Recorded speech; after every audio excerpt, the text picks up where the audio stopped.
ابھی عالم اسلام کا ایک سالڈ بلاک ہے جو ورلڈ آرڈر کی نگاہوں میں کھٹک رہا ہے. میں کھٹکتا ہوں دل یزداں میں کانٹے کی طرح.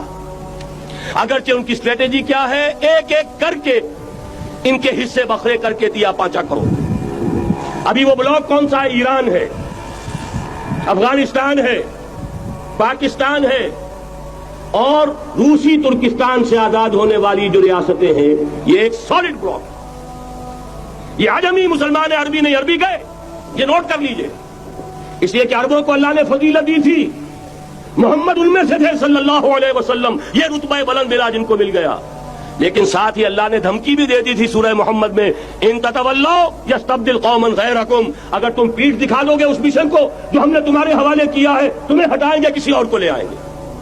اور یہ بات ہو چکی ہے 13ویں صدی عیسوی میں, 1258 میں جب سقوط بغداد ہوا ہے, عربوں کے ہاتھ سے عالم اسلام کی قیادت چھین لی گئی, معذور کر دیا. اس کے بعد قیادت کن کے ہاتھوں میں آئی؟ ترکوں کے ہاتھ میں.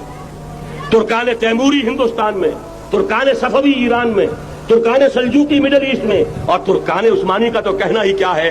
وہ ایشیا مائنر سے چل کر, آپ کو معلوم ہے کہ مشرقی یورپ کا کتنا بڑا علاقہ, the great Ottoman Empire, great Ottoman Empire جو 3 بر اعظموں پر محیط, نام و نشان ختم. The great U S S R, نام و نشان ختم. اب تو روس صاحب ایک ملک کی حیثیت سے رہ گئے. بڑی بڑی 2 عظیم جنگیں ہو چکی ہیں, تیسری جو ہے سر پر کھڑی ہے, دور نہیں ہے, جس کو حدیث میں کہا گیا ہے الملحمۃ العظمیٰ, تاریخ انسانی کی عظیم ترین جنگ, اور وہی صلیبی جنگ جس کا آغاز بوسنیا سے ہو چکا ہے. کہ ایک امکان تو یہ ہے کہ اس بلاک میں اسلام کا احیاء ہو, اور اس کے لیے کچھ نویدیں بھی موجود ہیں احادیث نبویہ میں.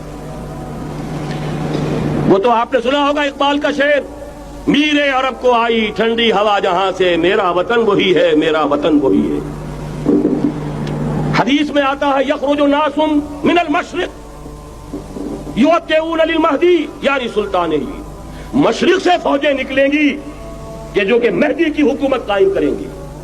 یہ مہدی اہل تشیع کے مہدی اور ہیں, ہمارے مہدی اور ہیں. اہل تشیع کے عقیدے کے مطابق ان کے بعد میں امام جو روپوش ہو گئے تھے وہ امام مہدی ہے, وہ ظاہر ہو جائیں گے. ابھی امام غائب ہیں, پھر وہ ظاہر ہو جائیں گے.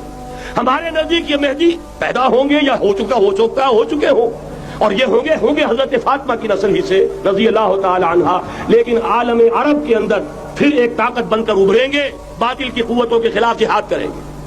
لیکن ان کو مدد آئے گی 2 طرف سے, ایک زمینی مدد آئے گی مشرق سے, ایک آسمانی مدد آئے گی. عیسیٰ ابن مریم